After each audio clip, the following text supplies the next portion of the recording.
We have this occasionally, especially on your side for some reason. Sound is fine, and I should be fine there now. Anyway, welcome to Atlantic Bushcraft Adventures. I apologize for the first minute and 20 of no sound. Like normal, OBS has decided to change my mic. It was fine before we started, and then it wasn't because I did actually check it. I do try to make this happen, folks. But in any case, tonight, episode, what did I say it was? 367? Yeah, 367, and we're going to be talking about some considerations for purchasing some of that discount gear online. Now, as we were saying, and those of you watching us on YouTube, because I'll probably delete this part for the audio part of it, because you don't need a minute and 20 of nothing. You can get some really good deals online if you know how to go about it. Now, Ben and I have both purchased a lot of stuff online to try gear and things like that, and I think we've had enough experience from a lot of these places that we have an idea of how you can go about potentially getting some better equipment, or when you roll the dice you have better chances of getting what you're looking for, versus there are things that when you go for it you almost know you're rolling the dice and hoping for the best but expecting the worst. And I do think there is some telltale signs about how you can go about curbing your bet a little bit, you know what I mean?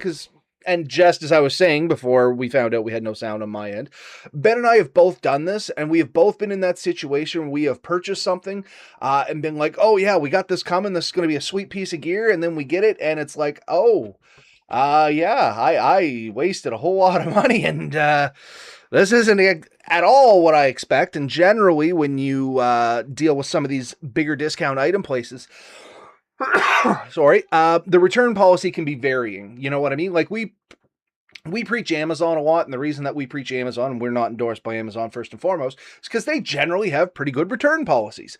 Versus some of the places that I've bought some of my budget gear from, there is no return policies. You know what I mean? It was a true roll of the dice. So yeah, I figured we'd talk a little bit about that here tonight. What's your thoughts on all this, Ben? Because you had a couple things that we were talking about before we started up, and then time kind of got away from us.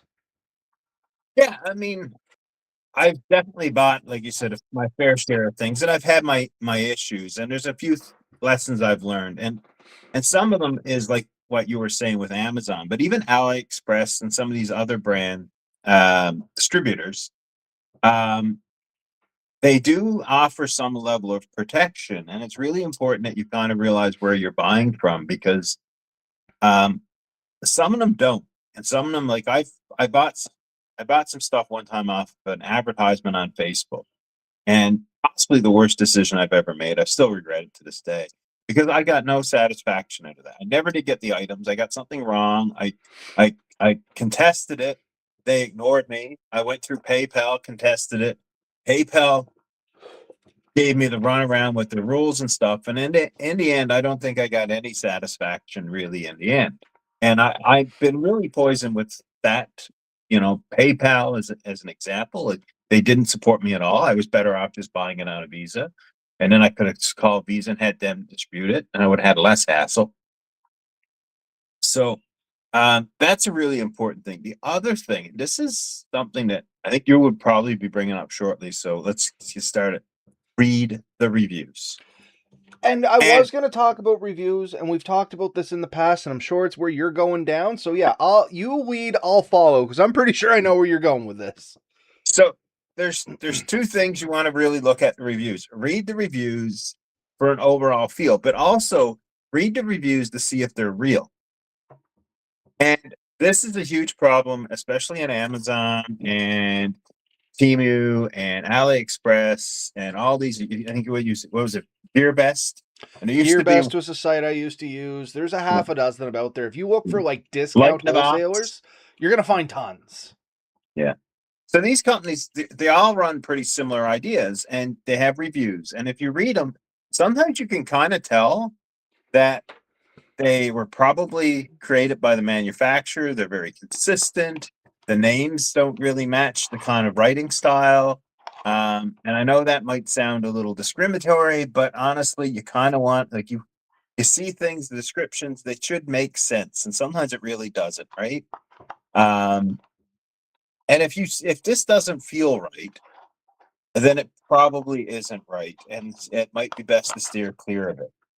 So but a lot of people, Timu is a really good one. People talk about it a lot of times. Read both the description and the reviews, and usually you will get what you should get. You know what I mean? Like Yeah, it may and not be what you expected before, but as you read it, you should start to understand that, the material isn't quite what they said it was, or the size wasn't what people said it was. That's a big one. A lot of people order things that think it's going to fit or work for what they want, and they get it, and it's like a fraction of what they thought it would be. miniature size. So you do have to read the dimensions, which, like Ben said, my first thing would be, as he said, read the description, read the reviews. I've been burned pretty bad on reviews, especially when I was dealing some other sites there in the original budget days. So I tend to really heavily rely on the description, and I kind of go over it with a fine tooth comb. Definitely look, see if there's any subtext about dimensions, because not all the time are they going to put it up and forward. It's going to be one of those things you can find it hidden sometimes in the sub description and things like that. But if you can't find a dimension on what you are buying, that is the first red flag to me, because that is generally a good way of saying, oh, yeah, you're getting something, but we don't know what size it is. You know what I mean? So that is definitely the first red flag I look for. Does it give dimension information? And then the second red flag, like Ben said, is the reviews on that. If all you see is amazing product, 5-star, plus, exclamation mark, 1 exclamation mark, pretty much take that and fire it straight out the window, or at least in my instance, because like Ben said, those are going to be generated a lot. I try to take like and I hope everybody understands what I mean when I say bell curve, like you have your two extremes and then kind of the in between. I try to grab the in between. So look at everything from like 2 to 4 stars and try to read the comments that people actually say about using the item, because you're always going to get those extreme fringe on either side, even if they're not fake, that are just going to run in and jam 5 stars on it because they think they just want to be a reviewer for, their pastime or whatever, and that's cool, that's their thing, whatever, but you generally don't get great reviews on that. And then there's the other side of that where people just bash on stuff for no reason, or it comes down to user error is what I find a lot of times with the negative reviews. Oh, this didn't do this, which I was expecting. And then you're like, well, that's not what that's actually designed to do. So yeah, probably isn't going to do what you're expecting because you bought the wrong product. So you kind of got to go through that. And I do read some of the negative ones to see why they're being negative. And as I said, a lot of times comes down to user error. And Yeah. once again, no fault of theirs, just a misunderstanding. So as us trying to get decently affordable and practical equipment, we kind of have to put the extra effort in to kind of read through that, wade through that, and make some sort of assessment on that. And that's why Ben and I, well, I shouldn't speak for Ben, but that's why I am online looking at stuff constantly. It's not because I want all this. Well, yeah, it is because I want all this stuff, but it's also because the research to it is pretty extensive. I just don't look at something to be like, oh, hey, that's neat and buy it, unless somebody like Ben endorses it. If he's like, oh, yeah, I've had this, you'll enjoy it, I'm sold. You know what I mean? This is a real person telling me something, and that is another great thing to do. See if somebody else has purchased the item before you did. Look online. Look at like away from where you're purchasing it. Search Reddit and Google and stuff like that, and see if people have purchased this and actually come up with something good away from the actual site where you're buying it. I find that very helpful too. What about you, Ben? Very much so. Honestly, like one of the things I often will do is I'll YouTube it. Just type in YouTube that item number, that product description, that brand name, and see if there's any reviews on it. Sometimes you won't find the exact item, but you'll find it's other things by that brand. So you get an idea of what their brand's quality usually is like, how much effort they're putting into some of this stuff. Um, with the reviews, I do keep an eye on the number of reviews. If you got like 49 reviews, I have to be kind of careful with that. If there's 4,000 or 15,000, then I'm like, a lot of people must have bought this. But then, of course, you want to do that sampling to make sure that they are real reviews and not AI driven and stuff like that. But yeah, reviews. Reddit is another one you mentioned. It is a very interesting place in the world. If you're not used to Reddit, be prepared that there's everything on Reddit. There's no filter. There's some filters in Reddit, but you can see and do everything in Reddit. But you can also review almost everything, and you can get in different communities that probably talk about this. Some will talk about things they've done with it, how they've maybe repaired it, improved it, or things like that. That's a really good avenue. Facebook pages. Is there Facebook references to this? It doesn't hurt to search these things. Using these different elements, mostly, I guess, they're social media, but using these different elements to see if anyone's reviewed, tested, worked on, or done things with this stuff kind of gives you an idea. And they'll usually give you a warning about anything that's horribly wrong. Sketchy. Yeah. Mhm. And that's the thing. Just because something is listed as sketchy doesn't necessarily mean it's going to be sketchy to you. You have to see why the level of sketchiness is in there as well with some of this stuff. Because I have bought stuff that people have absolutely said to avoid and have used it perfectly fine because they gave me the limitations and I came up with a different way of using it, is generally what it comes down to. And that's the other thing, especially when you're buying, I hate to say cheap, but inexpensive gear. Always see if you got a backup use for it. You know what I mean? We preached this before. If it can do multiple things as you're packing it, it's more beneficial to you because it takes up less room, covers more variety of things. But that can sometimes also be detrimental. And I just happened to look down, and the reason I was saying that is because this is one of those 7-in-1 things that you're supposed to be able to throw right in your pocket. And I have talked about this in the past, and it's not bad for what it is. Once again, $7. It has a Humidex on it, has the temperature on it, has a little flashlight on it, a magnifying glass, a level, a whistle, small fire striker, a compass.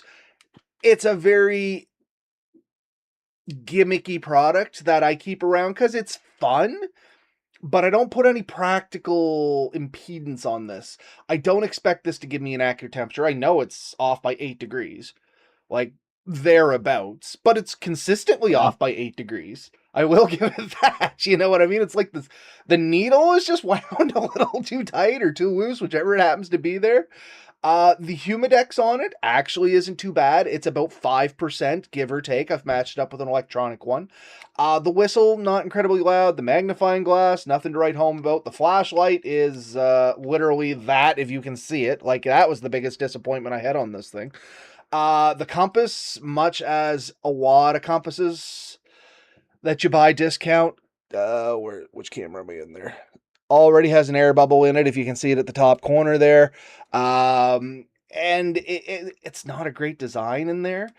They had some good ideas, it just didn't go along. But anyway, I guess leading into that, now that we've talked about some stuff to whoop for in the reviews and on the page, if the folks are here to see where you can get potentially good deals and things to avoid, the first thing that I'm going to talk about avoiding, is just because I had this one in my hand, is generally I won't buy a discount compass.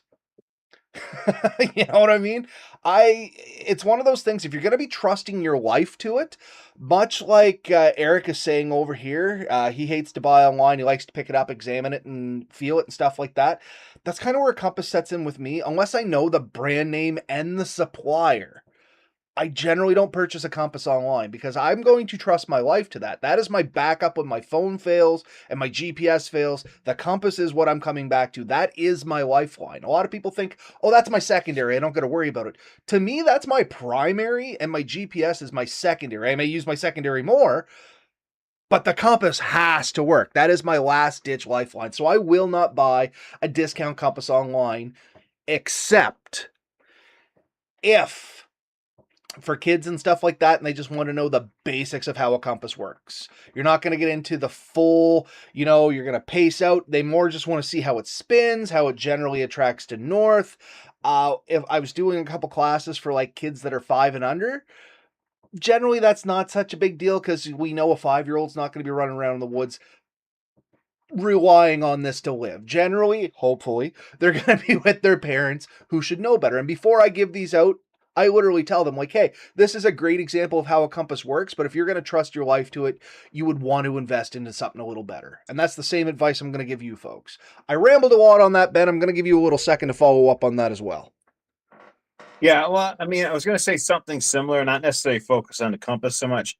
The InReach device I use, other things that are life-saving, I do spend a bit more money. I want to get from a trusted source, a trusted brand. I want to make sure it's not a knockoff or something like that.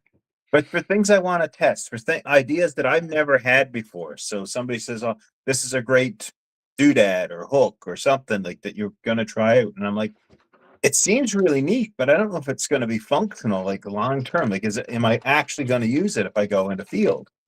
And that's when I like these discount brand things, because I can buy something, put it through its paces. Yeah. Prime example, something like this. This is something I still have never tried. It's like a 5-in-1 rigging carabiner. Once again, was supposed to be bigger, but Yeah. anyway, this would still work with like a paracord or something like that, and I haven't got around to try it, but that's exactly what that was. That was a purchase of a, I wonder if that works and it's worth buying a better one.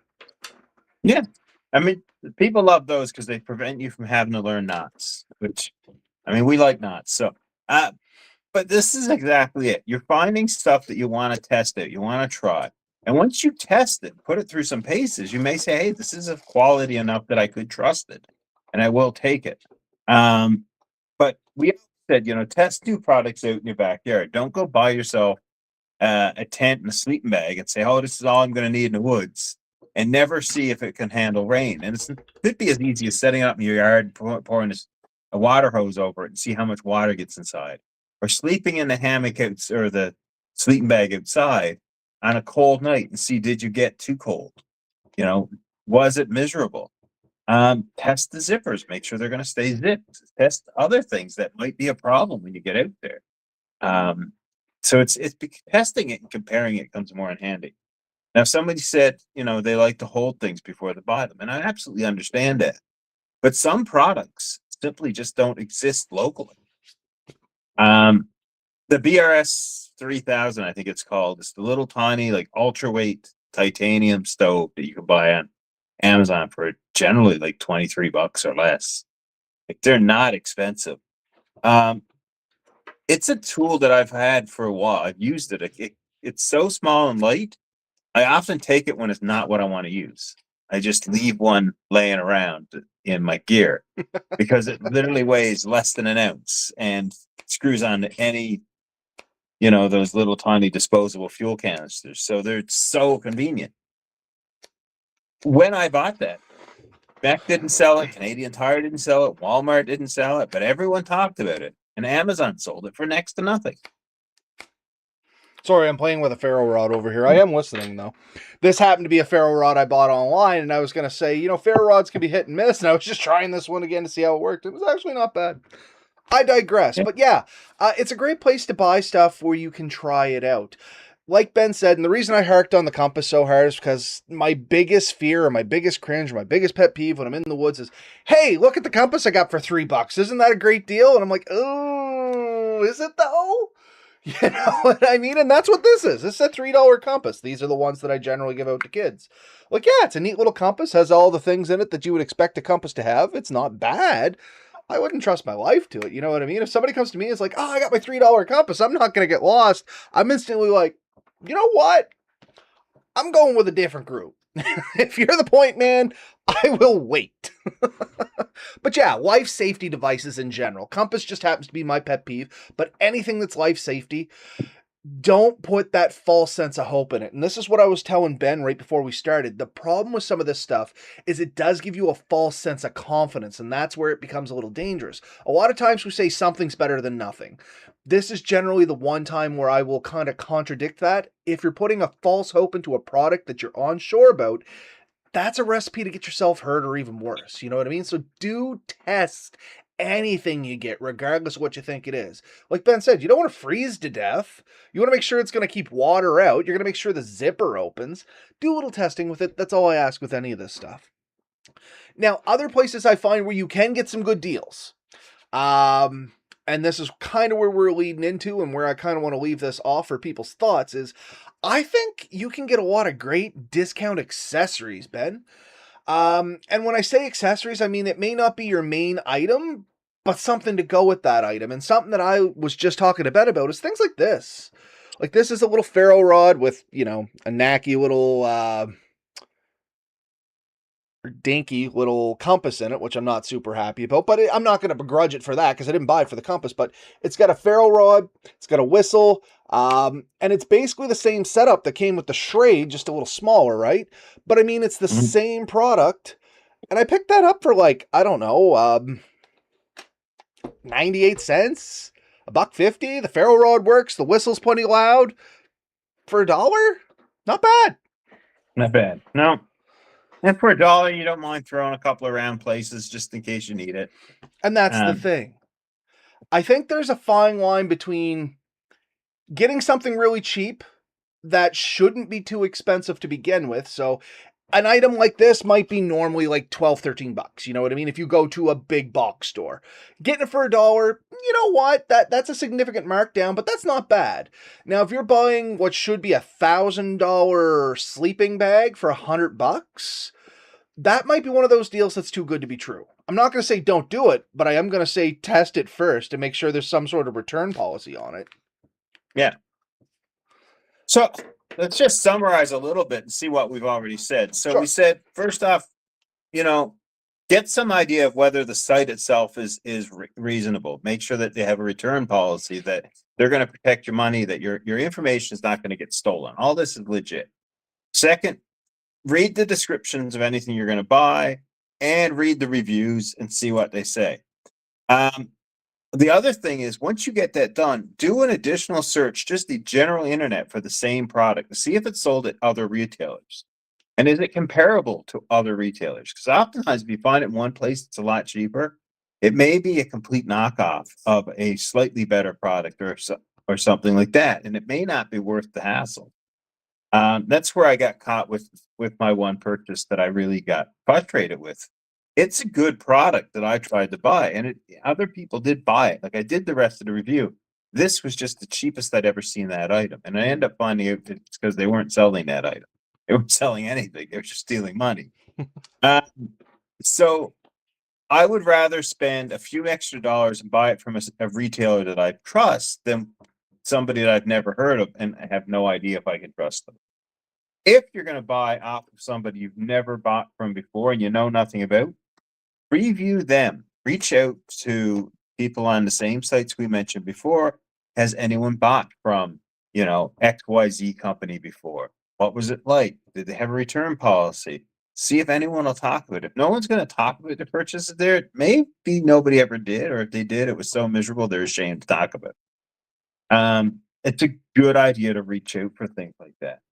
And then if you get through these things, is that your money's going to be safe, you're going to get a product and you're pretty sure what you're going to get, then test it. Does it live up to the expectations? And think about it. If you say, okay, it doesn't, but it's something I still need, and if it doesn't work, I can just go buy another one of a similar price.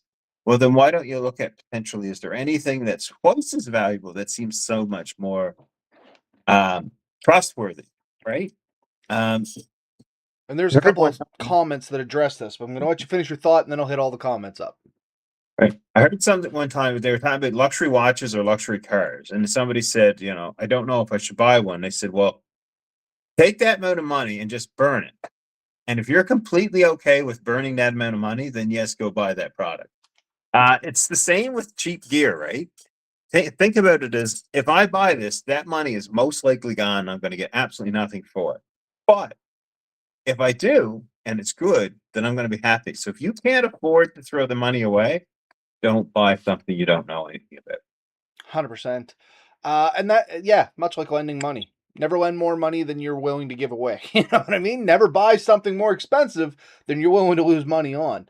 So the comments, as I was saying over here, RM Shoots was joining us here tonight. He said he ordered some paracord online, ended up being kite string. So this is what we talk about. Sometimes you think you're buying one thing, comes back as another thing. Still useful, just wasn't what he was expecting. Now, Drifting Spore, Steve there. I like trying the cheapest version first, then upgrade to a more expensive piece if I find the cheap one useful. And this is what Ben was saying, and this is what we end up doing a lot. We do buy the cheap one to see if a better one's going to be worth it. The one I've been toiling with is a fire piston. I've always wanted to get a good fire piston, so I've been trying to buy a couple of these really cheap ones. And I am finding with fire pistons, there is a range. Like, there is too cheap sometimes when you go to hit it in and it like bends over on itself and you're like, oh, okay, it can't even handle the compression of its own device. So yeah. And then what do we have here?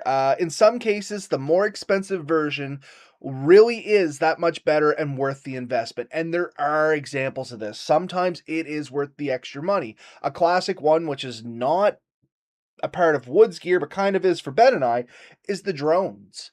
And this is just the most obvious one. You can go to Walmart, and I'm not picking on Walmart, but you can go to Walmart and buy the best drone they sell for like $300 and $400, and it's going to be a decent drone. You're going to have a lot of fun with it. And then just because I'm familiar with the company, you can go and buy like DJI's lowest end drone, and it's going to be comparable or better. Or if you buy one of their mid-range drones, you're already leaps and bounds ahead of what you did with Walmart. And the reason this one sticks in my head is because I loved the idea of flying a drone, and I probably sunk several $1,000s into buying cheaper drones, varying from $34.99 to like $399. And finally, Ben, I think, was the one that talked. You're a bad influence on me, Ben. I'm realizing that now. horrible I influence on you think for buying Ben it. talked me into. He's like, "No, man, you just got to get a DJI. It's not the same. Like, it's not the same thing." And I bought one, and it was night and day. Like, same piece of gear, completely different experience. And now that's what I tell everybody: is if you want to fly drones, absolutely endorse it. Don't waste your money on the little ones. Buy an entry level DJI or other comparable brand that do drones. And you're going to be better off because it flies easier. It's more intuitive. It's easier to learn. There's a bigger support base, better warranties, better return period. Like, all of this stuff adds up. Same thing with woods gear. Sometimes buying the more expensive sleeping bag, that $500-$600 sleeping bag, it's worth the investment because by the time you buy 15 other sleeping bags that didn't meet your needs, you're already over that $600 price point. Yeah, and that's what they say, buy once, cry once, and sometimes that's absolutely true. But like, there's things like, this is a good example. I've seen the hammocks. You know the one I'm talking Yep. about. It strings the flat opposite lay way you hammock. think it. Yeah. I have a friend that has one. He loves it. It's absolutely awesome. But it's a $700 hammock. Set up the way he's got it set up, I believe he paid $700. It is an awesome hammock. Don't get me wrong. There is a no-name rip-off of it that visually you can't tell the difference from a distance. Anyways, it's like $150. I have been so tempted to buy the 151 just to further try it and see if it's something I truly would enjoy or if there's any issues with it. Now, here's the thing, the 751, I am pretty sure I'm going to like if I buy it. That has never been the question. The question is, could I be satisfied with one that costs a third or quarter of that price? And Because here's where the tricksiness comes in, you know what I mean? Because you're going to read the reviews on the $150 one, and a lot of people are going to have good experiences with it. A lot of people are not going to like it simply because they don't like hammocks, not the product. Some of them aren't going to like it because it wasn't what they were looking for, and some of them are just not going to like it because it was a piece of crap in their mind. So how do you quantify where you fit on that scale? I'm interested to see what your response is to that, Ben. Because you're still struggling with it, obviously. Yeah, well, I mean, I also have a lot of hammocks, and there's other hammocks I'm interested in, and I don't want to shoot my whole hammock budget for the month on one hammock. You know what? I'm Absolutely. joking. I don't have a hammock budget for the month. That's crazy. Don't listen to him, folks. He has a budget for everything. Hammocks is the least of the worries. Yeah. It's the knife budget that should scare you. Nobody needs that much. It's a weekly budget for hammocks, you know that. No, but we have things we buy and stuff. Comfort, all that matters. The things to do is realize that if you're going to buy the cheap version, just be prepared that it's going to be cheap, and it's going to either not last, not fully satisfy you, or it won't give you the full experience. And this is where we go. Like your example of the DJI drone is 100% accurate, because when you fly a DJI drone, for example, it's compared to the cheap ones I flew, it'd be like the best thing I could possibly say is if you ever had like a homemade go-kart and you drove that around, and by somebody who really didn't know what he was doing, and then got in like the most luxurious car you've ever gotten into and drove that around, that is the comparison of the $30 drone from Walmart and a $500 DJI drone. It takes off, it hovers on its own, it does everything. If you take the hands away from the controls, it just stops and looks at you and waits for you to tell it what to do. Where the Walmart one, you are constantly trying to keep it from crashing. That is the entire thing. And then the video quality on a $30 drone is so bad, you would think it was taken with the pop can. You know what I mean? Like, it's taken by still photos from the 90s. But Yeah. no, I can, and slightly digress, but it's funny. I can remember killing the battery in my Walmart drones, just trying to set the jib and stuff on it so it wouldn't like wander off on its own. You know what I mean? You'd kill entire batteries just trying to get this thing set up. And the worst part with those ones is that as the battery died, it changed. You almost had to do it on the fly at all times versus a good piece of equipment like DJI that uses lithium ion instead of nickel cadmium.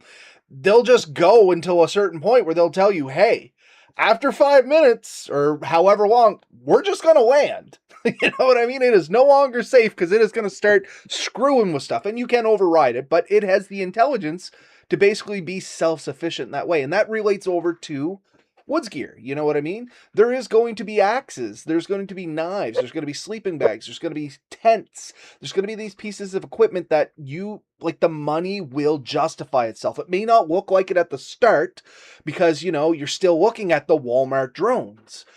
But once you experience it, you're like, okay, I understand where that cost is going. And sometimes that cost is hard to swallow. I'm not saying that. No, We no. all have our own budgets. Excuse me, some of us can't afford some of this more expensive stuff. Absolutely understandable. My budget, it's pretty strict on what I can and can't spend. So I do a ton of research. I select the gear I want to buy this year, and I pick a few pieces up. Some people, they buy things weekly. You know what I mean? As I point over to Ben. But no, realistically, we still set budgets. We don't use our money carelessly, so we understand. And I do believe everybody should have a chance at getting the gear they want. And in those instances, as my final thought on this, sometimes looking at used gear or hand-me-down gear may be your better option. True. I mean, here's the example of something. This shocks people when I tell people this. I bought motorcycles on Amazon, Yep. right? Multiple motorcycles on Amazon. I had them delivered. I had to assemble them. Are they perfect? Absolutely not. Are they better than a lot of used ones I could find and cheaper? Absolutely. I paid less than 2 grand for a 250cc motorcycle made in China. Yep. And it's a dirt bike. It has working lights. I can get it street legal if I want it to. It's a functioning bike. Is it perfect? No. It needs to warm up before it'll actually run. You're playing with you got to keep the choke in until it gets hot enough that it'll run without the choke in there. Once it gets warmed up and everything's kind of leveled out, it runs perfectly fine. Shifting works. It has good fun. It works. It's all new. There's an aftermarket market out there to buy like upgraded parts for it. You can buy parts from the manufacturer. They are generic parts, all told. But I could not find like a decent dirt bike in all of southern BC for under 2 grand that I was going to put money into that I wouldn't have had to put another $1,000 into fixing the shocks, getting a new carburetor put in it, possibly other things like a new seat, fix plastics. Maybe the engine's not even running. Maybe I got to replace that. Like, but a Yamaha or Suzuki or a Honda, good luck finding a decent used one I was for gonna less say than. they're selling, and this is ATVs, just because I was recently looking at ATVs. They're selling like 1985 Honda 250s here in Nova Scotia for around 2 grand. Like that thing's, it's almost as old as I am. You know But what I mean? here, here in Canada, I think it's Venom Motorsports. They call themselves. You can buy an ATV for around 2-3 grand, Yeah, like brand new. It's not perfect. I'm not going to tell anyone a lie, but honestly, you can spend 400 or 500 bucks on it and make it a hell of a lot better too. Like it is absolutely. fixable. And that's the same thing as the hand-me-down gear, the used gear. You may pick something up a little cheaper. Yeah, it might have a little wear, but the repairs make it worthwhile. So if you get like a good Easton axe head or something like that, it might be worth putting a few bucks into repolishing it, putting a handle on it. You know what I mean? If you get a really good military surplus down sleeping bag system for next to nothing, it might be worth throwing it in the washer and then hanging it out to dry and throwing it in the dryer with some tennis balls to fluff it up and put it back into service. So that is a very viable option. And a couple comments over here from Eric and Steve is, yeah, I'm cheap. More than happy to use a hand-me-down. Appreciate it even more, I think. And secondhand gear is a great alternative. Sometimes these things come with great stories. I think you've told this one before. The axe that went through the the Nova Scotia Bushcraft gathering, like 7 people own this axe. The slut axe. But it happens. And now that axe carries a story. Yeah. Yeah, no, I think that one.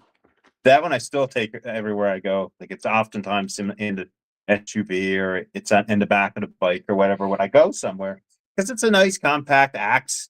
It's not perfect, and that's probably why it traded around. A lot of people modified it slightly to make it a little bit better. Some of the modifications very minor, just cosmetic, but either way, it's a functioning axe, and it's nice to have. And it's nice to be able to tell people, like it's been around. It's seen some things. And some Um, and that's the thing with secondhand gear. You get some pretty neat stories. Or you can yeah. get some pretty neat stories. But it's really be important to be aware of what you're getting and why it is. Because like I said, let's take these Chinese dirt bikes for example. So I'm going to say if I can get a Honda, I'm going to get more power. You are, no doubt about it. They're the Chinese ones tend to be a little bit more derated, a little less. The quality may not be quite there on everything, But you got to but ask yourself, are you getting $1,000 more power worth? You know what I mean? yeah, Or is it worth and $1,000 to me to have that extra power? right? Like a dirt bike from Yamaha, you're probably starting at 6 grand at best. Like, if you're lucky, if you can get something for around 6, 7 grand. I was gonna say I don't think you can Or anymore. Well, yeah, maybe small one. 2 grand for something off of our, X Pro is what I got in the States, or Venom is up here, similar, very similar brand. There's a couple of other brands very similar to it. Um, Brand new, not used. Because the problem with the used one is you don't know what the last guy did to it. He may have decided to use, vegetable oil as oil in the engine for a couple of years. Like you don't know, right? And that's just it. You don't have any experience with it. That is the downside to some of the used gear. Unless they give you the full backstory, there is some assumptions you have to make. And are you comfortable with them? You know what I mean? Like in the event of an axe, and I've seen this one where it had a hairline crack and it got picked up and then people polished it out, you know what I mean, and stuff like that. That's something you may not find until you go to swing at it, glances, hit something hard, and all of a sudden you got a big crack in the axe head. You know what I mean? There's potential for that to happen, but most people in the bushcrafting, I don't want to say industry, genre, I guess, they're usually pretty good about that stuff. I haven't bought too much shady stuff secondhand that I was really disappointed with. I don't know what your No, experience has been, Ben, but mine's been majorly decent. and that's the other thing when you're buying used stuff off marketplace, things like that. There's different things you can find out some information about the seller. What's their history? Look and see how much they're selling, and does it make sense what they're selling? Like if somebody has an excessive amount of things they're selling, and it's very across the board, it could be stolen. I got a buddy here. He had his 2 bicycles stolen. He went on later and found them being sold. He was the only person in Canada with this particular bike. He had it shipped over from like Iceland or That something. doesn't make you stick out like a sore thumb or anything. Yeah, and he's like, it's exact same build that he did, like the same seat, same type of handlebar, same everything. And he went to the police, and they said there's nothing we can do at the time. Like he had a lot of issues with it. He did get him to show up, and the guy bailed on him last second. So I think he's watching. So, Ah, anyways, but then when he went on, he could see like it's pretty obvious the guy's selling stolen goods when you look at it. So look at stuff like that. Like, does it make sense? Is it something the guy's into, or can he explain where he got it? Maybe he just picked it up from a buddy. Maybe he does this stuff. See it. Is he trustworthy? Because you don't know, right? You don't want to do something. You want to avoid those type of people for sure. 100%. I think that's good information to have, but we did get slightly off track. We're at our 40-minute mark, so maybe we should wrap her up for the night because we're getting into used gear versus cheap gear. But yeah, Yeah, it's still a viable option. Absolutely. It has its quirks as well. yeah. But the big thing in the end is if you buy anything, definitely test it before you go out. Like 100%. Nope, 100%. I agree. Um, so yeah, if you folks have some information and maybe some hidden gems where you can pick up some good things or good experiences you had or bad experiences you had and we should avoid, be sure to reach out to us. Maybe leave it in the comments either on Facebook, YouTube, wherever you want, because this is the kind of information that's good for people that are doing the research. But yeah, that's kind of where I'm going to end that here tonight, as long as you're good, Ben. I just had one more thing I was going to say real quickly, if that's okay.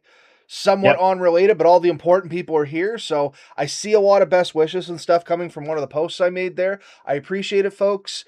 The reason for the post was more just to say I do got a few things going on in the background. There might be times when I can't give a reason as to why I'm not going to be around or why we have to delay it and stuff like that. And that's more all that was for. It was just I may need a little bit more leniency here and there, and I didn't want to put Ben on the hook for trying to explain if I disappeared for a night or something like that. So basically, I appreciate everybody. Things aren't that bad. I'll keep updates where I can, but otherwise, just if I'm not here, bear with me. Other than that, I'm going to try to keep things going as normal. All right, folks. Thanks for joining us here tonight. We had Steve the Drifting Spore, Eric. I believe we had RM Shoots, and I thought I seen Danny in there, but maybe I dreamt that one up. Yeah, I don't see him in there. He joined us in spirit. Night, everybody. I don't.